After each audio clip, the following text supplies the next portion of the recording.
மத்திய கிழக்கில் இருக்கக்கூடிய ஒரு சிறிய நாடு, சிறிய தேசம் கத்தார். இந்த கத்தாரை சர்வதேச அளவில் ஒரு மிகப்பெரிய பார்வையை உண்டாக்கி மிக பெரும் செல்வந்த நாடாக மாற்றி மிக பெரும் கல்வியலாளர்களை கொண்ட நாடாகவும் மாற்றிய பெருமைக்குரியவர் கத்தருடைய முன்னாள் அதிபர், முன்னாள் அமீர் ஹமது பின் ஹலீஃபா அவர்கள்.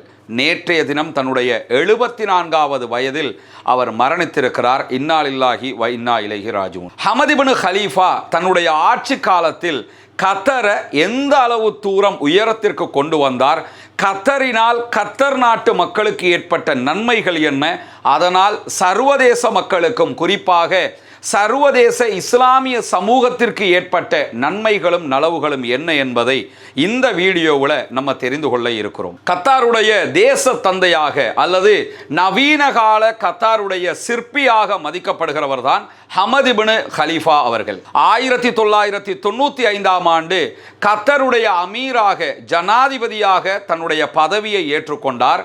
அன்று முதல் அடுத்தடுத்த எல்லா நகர்வுகளையும் கத்தர் என்கிற தேசத்தை சர்வதேச அளவில் பிம்பம் மாற்றி சர்வதேசமே திரும்பி பார்க்கிற ஒரு நாடாக மாற்றியவர் இந்த ஹமது பின் ஹலீஃபா அவர்கள் தான். இவருடைய ஆட்சி காலத்தில் தான் கத்தருடைய உள்நாட்டு உற்பத்தி ஜிடிபி 24 மடங்குக்கும் அதிகமாக வளர்ச்சி கண்டது. 2006ஆம் ஆண்டுகளை தொடுகிற போது கத்தர் தான் உலகின் நம்பர் 1 LNG திரவமாக்கப்பட்ட எரிவாயு ஏற்றுமதியாளராக மாறியது. நாட்டின் LNG உற்பத்தி திறன் ஆண்டுக்கு 77 மில்லியன் டன்களையும் எட்டியது. இதற்கும் ஹமது பின் ஹலீஃபா அவர்களுடைய தூரநோக்கு பார்வைதான் காரணமாக அமைந்தது என்று கத்தர் இன்றைக்கு வரலாறு பேசுகிறது. ஹமது பின் ஹலீஃபா அவர்களுடைய ஆட்சி காலத்தின் போது உருவாக்கப்பட்ட திட்டங்களை நம்ம கற்பனை கூட சில கட்டங்களில் பண்ண முடியாது. அவ்வளவு அதிகமான உலகமே திரும்பி பார்க்கிற பல திட்டங்களை அவர் உருவாக்கி இருக்கிறார். எந்த ஒரு அரபு நாடுகளிலும் செய்யாத பல திட்டங்களையும் கத்தர் உருவாக்கியது என்கிற பெருமையையும் இவருடைய ஆட்சி காலம்தான் சுவீகரித்துக் கொள்ளும். இவருடைய ஆட்சி காலத்தில் தான் கத்தர் அறக்கட்டளை, கத்தர் சேரிட்டி உருவாக்கப்பட்டது. நம்ம நாட்டில் ஈஸ்டர் தாக்குதல் நடந்த நேரத்தில் ஒரு சர்ச்சைக்குரிய பெயராக இந்த பெயர் பார்க்கப்பட்டது நமக்கு தெரியும். உலகம் முழுவதும் ஏழைகளுக்கும் எளிய மக்களுக்கும் உதவி செய்யக்கூடிய ஒரு நிறுவனத்தையே கோட்டாபய ராஜபக்சவினுடைய ஆட்சி பயங்கரவாதத்துக்கு நிதி அளிப்பதை போன்று காட்சிப்படுத்த முயன்ற காலங்களையும் நாம் தாண்டி இருக்கிறோம். கத்தர் சேரிட்டி என்பது இலங்கைக்கு மட்டுமல்ல, உலகம் முழுவதும் இருக்கக்கூடிய மக்களுக்கு இன மத பேதம் இல்லாமல் உதவிகளை வாரி வழங்கக்கூடிய ஒரு நிறுவனமயப்படுத்தப்பட்ட கத்தர் அரசாங்கத்தினுடைய நிறுவனமாக செயல்பட்டு வருகிறது. இதை உருவாக்கியது ஹமது பின் ஹலீஃபா அவர்களுடைய ஆட்சி காலத்தில் தான். இவருடைய ஆட்சி காலத்தில் 2004ஆம் ஆண்டு தான் கத்தருடைய நிரந்தர அரசியலமைப்பு சட்டமும் கொண்டு வரப்பட்டது. அதை தாண்டி அரபு நாடுகளில் பெண்களுக்கு வாக்குரிமை, பெண்களுக்கு வாகனம் ஓட்டுகிற உரிமை, பெண்களுக்கான உரிமை என்றெல்லாம் சர்வதேசம் பேசிக்கொண்டிருக்கக்கூடிய சூழல்ல மத்திய கிழக்குகள் பொதுவாகவே ஆட்சி அமைப்புக்குள்ள ஜனநாயக ஆட்சியாக இல்லாமல் முடியாட்சியாகவே இருந்து வருகிறது. மன்னர் ஆட்சி முறைதான் இருக்கிறது. இந்த மன்னர் ஆட்சிக்குள்ள பெண்களுக்கான வாக்குரிமை, பெண்களுக்கு தேர்தலில் போட்டியிடுகிற உரிமை என்று எல்லா உரிமையையும் முதல் கட்டமாக நகராட்சி தேர்தல்களுக்குள்ள கொண்டு வந்தது ஹமது பின் ஹலீஃபா அவர்களுடைய ஆட்சியில் தான். 2022ஆம் ஆண்டு கத்தர் சர்வதேசமே திரும்பி பார்க்கிற வகையில் ஃபீஃபா உலகக்கிண்ண தொடரை நடத்தியது. இந்த ஃபீஃபா ஃபுட்பால் உலகக்கிண்ண தொடர் கத்தரை மட்டுமல்ல, கத்தரில் வாழக்கூடிய மக்கள் ஏற்றுக்கொண்டிருக்கக்கூடிய புனிதமிக்க இஸ்லாமிய மார்க்கத்தையும் மக்கள் மத்தியிலே வெகுவாக கொண்டு போய் சேர்ப்பதற்கான ஒரு தூண்டுகோலாகவும் அமைந்தது. காரணம் என்னன்னா, ஃபீஃபா உலகக்கிண்ண போட்டிகள் நடத்தப்படுகிற போது அவை எப்படி நடத்தப்படும் என்பதை தாண்டி கத்தர் நடத்திய விதம் இஸ்லாமிய மார்க்கத்தினுடைய செய்திகளை கொண்டு சேர்ப்பதற்காக அதனை கத்தர் பயன்படுத்தி கொண்டது. உலகம் முழுவதிலும் இருக்கக்கூடிய சர்வதேச இஸ்லாமிய பிரச்சாரகர்கள் கத்தருக்கு வரவழைக்கப்பட்டு அதற்கான தனியான அரங்கங்கள் உருவாக்கப்பட்டு ஃபீஃபா உலகக்கிண்ண போட்டிகளை பார்க்க வருகிற யாராக இருந்தாலும் அவர்கள் இஸ்லாத்தினுடைய கருத்துக்களை கேட்டுவிட்டு செல்வதற்கான வாய்ப்புகள் வெகுவாகவே நேரடியாகவே வழங்கப்பட்டது. இந்த 2022ஆம் ஆண்டு நடத்தப்பட்ட FIFA உலக கிண்ணத்திற்கான நடத்துகிற உரிமை ஹமத் இப்னு கலீஃபா அவர்கள் ஆட்சியில் இருக்கும் போதுதான் பெற்றுக்கொள்ளப்பட்டது.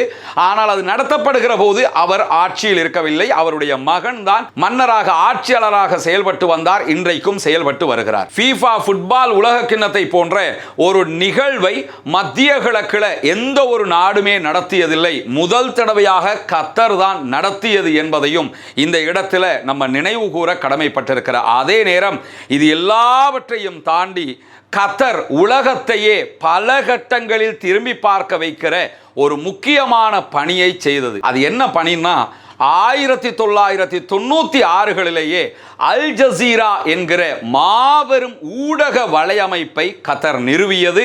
அதனுடைய நிறுவனராக இருந்தவரும் இதே ஹமத் இப்னு கலீஃபா அவர்கள்தான். ஏன்னா பொதுவாக அரபு நாடுகளுடைய ஆட்சியாளர்களை எடுத்துக்கிட்டோம்னா அவர்கள் இந்த ஊடகங்களை பற்றியோ சமூக ஊடகங்களை பற்றியோ யோசிக்கிற தன்மையில் அன்றும் இருக்கவில்லை, இன்றும் இருப்பதை நீங்கள் பார்க்க முடியாது. முதல் தடவையாக ஊடகங்களுடைய ஆளுகையையும் ஊடகங்களுடைய பவரையும் கரெக்டாக புரிந்து கொண்ட ஒரு அரபுலக ஆட்சியாளராக ஹமத் இப்னு கலீஃபா அவர்களை தான் பார்க்க முடியும். அவர்தான் 1996களில் அல் ஜசீரா ஊடக வலையமைப்பை உருவாக்குகிறார். அந்த ஊடக வலையமைப்பு தான் காசா முதல் ஈரான் வரைக்கும் அமெரிக்கா உள்ளிட்ட நேச நாடுகள் செய்கிற அத்தனை அநியாயங்களையும் சர்வதேசத்திற்கு வெட்ட வெளிச்சமாக்கி இருக்கிறது. பல உண்மைகளை கொண்டு வந்து சேர்த்திருக்கிறது. காசா வார்லையே அல் ஜசீராவினுடைய பெருமதி என்ன என்பதை நாம் புரிந்திருக்கிறோம். எல்லா சமூக வலைதளங்களும் எல்லா ஊடகங்களும் ஒருபுறம் இருக்க அல் ஜசீரா மாத்திரம் உண்மையின் பக்கம் நின்று இன்றைக்கு ஜெயித்தும் காட்டியிருக்கிறது. இந்த ஊடக வலையமைப்பின் நிறுவனரும் மரணித்த ஹமத் இப்னு கலீஃபா அவர்கள்தான். இதை தாண்டி கத்தருடைய அமீராக இருந்த ஹமத் இப்னு கலீஃபா அவங்க காட்டிய ஒரு முன்னுதாரணம் இருக்கிறது.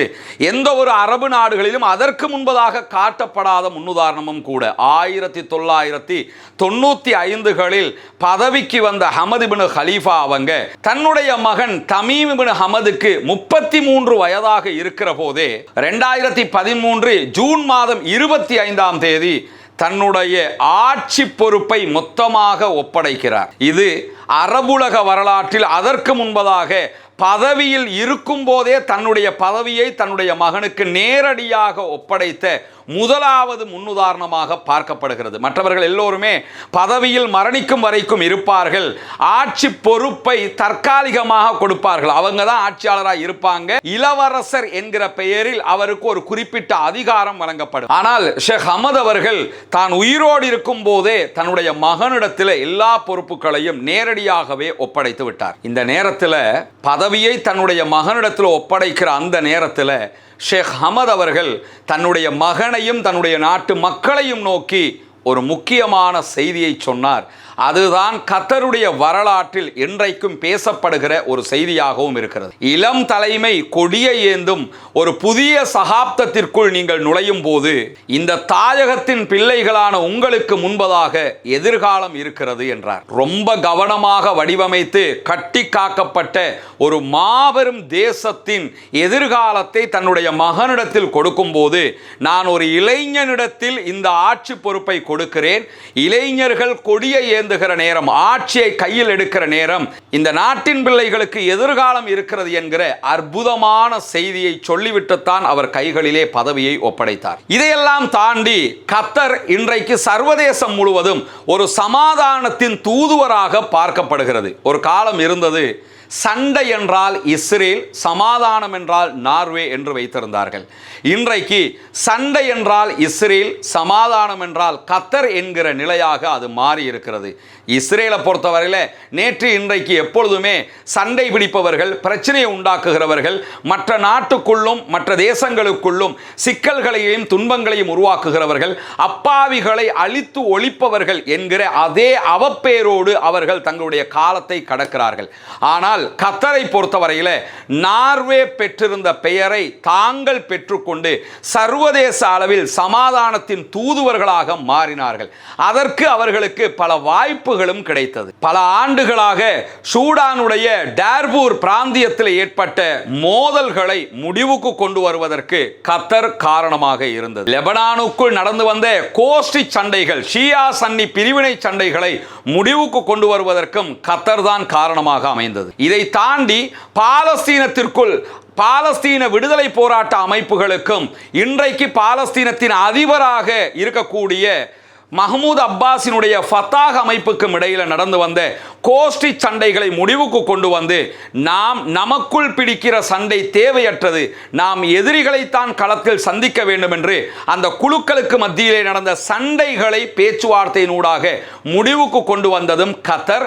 இந்த காரியங்களை செய்தது அத்தனையும் ஷேக் ஹமத் அவர்களுடைய ஆட்சி காலத்தில் என்பதும் இந்த இடத்திலே பாராட்டோடு சொல்ல வேண்டிய ஒரு விவகாரமாக இருக்கிறது. இதற்கு அடுத்ததாக ஷேக் ஹமத் அவர்கள் தன்னுடைய பதவியை தன்னுடைய மகனிடத்தில் ஒப்படைப்பதற்கு முன்பதாக அமெரிக்கா அவரிடத்தில் ஒரு கோரிக்கையை விடுத்திருந்தது. அது என்ன கோரிக்கைன்னா, ஆப்கானிஸ்தானை நாங்கள் கைப்பற்றுவதற்காக போய் அதில் சிக்கி சீரழிஞ்சுக்கிட்டு இருக்கிறோம். எனவே ஆப்கானிஸ்தான்ல இருந்து நாங்கள் சேஃப்டியா வெளியே போகணும், ஆட்சியை தாலிபான்களிடத்தில் கொடுப்பதற்கே தயாராக இருக்கிறோம். எனவே தாலிபான்களுக்கென்று ஒரு ஆபீஸ், ஒரு தலைமையகத்தை கத்தரில் நிறுவ வேண்டும் என்று கத்தரிடத்தில் அமெரிக்கா கோரிக்கை விடுத்ததற்கு இணங்க ஷேக் ஹமத் அவர்கள் கத்தர்ல தாலிபான்களுக்கான தலைமையகத்தை அமைத்தது மட்டுமன்றி தாலிபான்களுக்கும் வாஷிங்டனுக்கும் இடையில, அமெரிக்காவுக்கும் இடையில சமாதான தரகராகவும் செயல்பட்டு இறுதியிலே 2001 ஆப்கானிஸ்தானை விட்டு அமெரிக்காவும் நேட்டோ படைகளும் வெளியேறியது.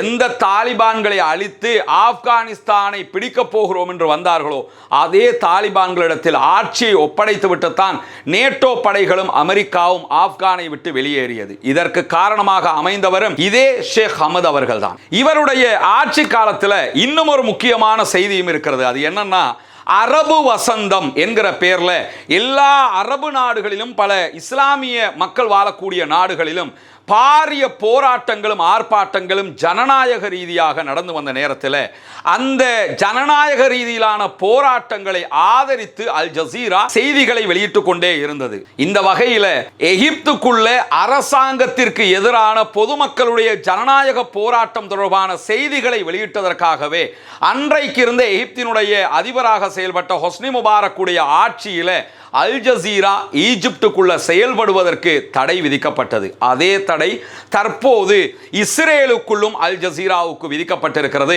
இஸ்ரேலுக்குள்ள இருக்கக்கூடிய செய்திகளை, உண்மை செய்திகளை இவர்கள் உலகத்திற்கு சொல்லுகிறார்கள் என்பதற்காக அல் ஜசீரா இஸ்ரேலுக்குள்ளும் மேற்கு கரை வெஸ்ட் பேங்க்லையும் தடை செய்யப்பட்டிருப்பதை நம்ம பலவிடத்தம் நம்முடைய வீடியோக்களில் சொல்லியும் இருக்கிறோம். அதே போன்று சிரியாவில் பஷர் அல் அசாதுக்கு எதிராக மக்கள் புரட்சி வெடித்து மக்கள் பாரிய ஆர்ப்பாட்டங்களை செய்த நேரத்தில் பஷர் அல் அசாத் அமைதியாக பதவி விலக வேண்டும், அதற்கான எல்லா ஏற்பாடுகளையும் நாங்கள் செய்வதற்கு தயார் என்று பஷர் அல் அசாதோடு நேரடியாக பேச்சுவார்த்தை நடத்தியவரும் மனம் விட்டு பேசியவரும் இதே ஷேக் ஹமத் அவர்கள் தான். ஆனாலும் பஷர் அல் அசாத் நேரடியாக பதவி விலக மறுத்துவிட்டார். அதனைத் தொடர்ந்து சிரியா டமஸ்கஸ்ல இருந்த கத்தருடைய தூதுவர் ஆலயத்தையும் விலக்கிக் கொண்டார் ஷேக் ஹமத் அவர்கள். இது வெளிநாடுகளுக்குள்ளதான் இந்த நிலைன்னா, உள்நாட்டுக்குள்ள தன்னுடைய ஆட்சிக்கு எதிராகவே அரபு வசந்தத்தின் போது ஆர்ப்பாட்டங்கள் நடந்த நேரத்திலும் அந்த ஆர்ப்பாட்டங்களை நடத்துவதற்காக தனியான இடங்களையும் ஒதுக்கி கொடுத்து அந்த செய்திகளையும் தானே உருவாக்கிய தனது நாட்டுக்குரிய அல் ஜசீராவிலேயே தங்கு தடையின்றி ஒளிபரப்புவதற்கும் வாய்ப்பை கொடுத்தவர் இதே ஷேக் ஹமத் அவர்கள் என்பதையும் இந்த இடத்திலே நாம் புரிந்து கொள்ளுகிற அதே நேரத்தில் இவரிடத்தில் தான் ஈராக் வார் நடந்துகிட்டு இருக்கும் போது அன்றைய அமெரிக்காவினுடைய அதிபர் ஜார்ஜ் டபிள்யூ புஷ் அவர்கள் நேரடியாக தொடர்பு கொண்டு அல் ஜசீரா ஈராக்கினுடைய தகவல்களை வெளியே கொண்டு வருவது எங்களுக்கு எதிரானதாக இருக்கிறது, எங்களுக்கு மிக பெரும் அழுத்தமாக அது மாறி இருக்கிறது, எனவே அல் ஜசீராவை நீங்கள் கட்டுப்படுத்த வேண்டும் என்று கேட்ட நேரத்தில் ஷேக் ஹமத் அவர்கள் கேட்ட ஒரே கேள்வி என்னன்னா, CNN கட்டுப்படுத்துங்கன்னு நான் உங்ககிட்ட சொன்னா அது சரியாக இருக்குமா? எனவே CNN கட்டுப்படுத்துங்கன்னு நான் உங்ககிட்ட சொல்ல போறதும் இல்லை, என்னிடத்தில் அல் ஜசீராவை கட்டுப்படுத்துங்கள் என்று நீங்கள் சொல்லவும் கூடாது என்று அன்பாகவும் மரியாதையாகவும் அடக்கமாகவும் சொல்லியவரும் இதே ஷேக் ஹமத் அவர்கள் தான். இது எல்லாவற்றையும் தாண்டி கத்தருடைய மரணித்த முன்னாள் அதிபர் ஷேக் ஹமத் அவர்கள் அல்லாஹ் அவர்களுக்கு அருள் புரிய வேண்டும், அவருக்காக பிரார்த்தனை செய்வதற்கு நாம் கடமைப்பட்டிருக்கிறோம். அது எதுக்காகனா, ஒரு தசாப்தத்திற்கு மேலாக பாலஸ்தீனத்திற்குள் எந்த ஒரு வெளிநாட்டு தலைவர்களும் செல்லவில்லை, போவதற்கே யோசித்து கொண்டிருந்தார்கள். அதிலும் குறிப்பாக காசாவுக்குள் நுழைவதற்கே யோசித்து கொண்டிருந்த நிலையில நேரடியாக காசா மண்ணில் தசாப்தத்திற்கு பிறகு கால் வைத்த ஒரே வெளிநாட்டு தலைவராக கத்தருடைய மறைந்த முன்னாள் தலைவர் ஷேக் ஹமத் அவர்கள் தான் இருக்கிறார்கள். அங்கு போனது மட்டுமல்லாமல் அந்த மக்களுக்காக 400 மில்லியன் அமெரிக்க டாலர்கள் பெறுமதியான உதவித்தொகையையும் அறிவித்தார். இன்னும் சொல்ல போனால் ஷேக் ஹமத் அவர்களுடைய கடைசி அதிகாரப்பூர்வ வெளிநாட்டு பயணமாகவும் அந்த பயணம்தான் அமைந்திருந்தது.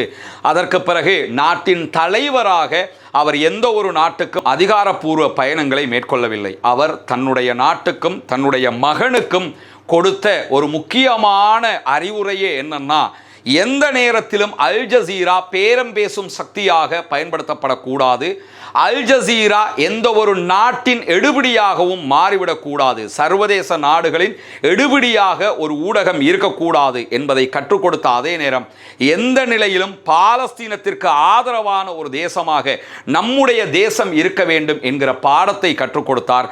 இந்த நிமிடம் வரைக்கும் பாலஸ்தீனத்திற்கு ஆதரவாக, பாலஸ்தீனத்தின் யுத்தத்தை நிறுத்துவதற்காக, பாலஸ்தீனத்தின் சமாதான தூதுவராகவே கத்தர் செயல்பட்டு வருகிறது. இவ்வளவு பணிகளையும் செய்தவர்தான் கத்தருடைய முன்னாள் அதிபர் ஷேக் ஹமத் அவர்கள். நேற்றைய தினம் அவர் மரணித்திருக்கிறார். அல்லாஹு தாலா அவருடைய நற்கர்மங்களை புரிந்து கொள்ள வேண்டும், அவருடைய செயல்பாடுகளை ஏற்றுக்கொள்ள வேண்டும், அவர் செய்த தவறுகளை மன்னித்து அருள் புரிய வேண்டும் என்கிற பிரார்த்தனைகளோடு விடைபெறுகிறேன். வாஹ்ர தஅவானா அல்ஹம்துலில்லாஹி ரப்பில் ஆலமீன்.